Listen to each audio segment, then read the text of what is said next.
Maka rusaknya syariat di negeri ini karena orang-orang alim mereka tidak merasa sungkan melakukan perbuatan yang keliru di ruang publik.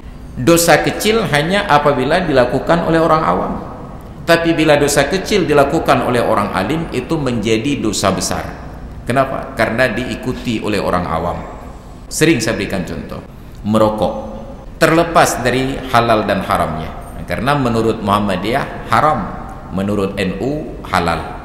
Makanya pabrik rokok itu mendedikasikan rokok khusus atas nama NU Mil. Kita anggaplah makruh. Ketika yang merokok itu orang-orang alim yang jadi panutan, maka warga awam menjadi nyaman untuk melakukan.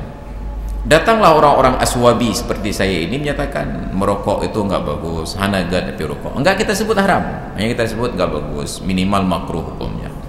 Bagi ahli hisab langsung menggugat dengan pertanyaan, Ustaz, lebih alim mana Anda dengan Abu Fulan?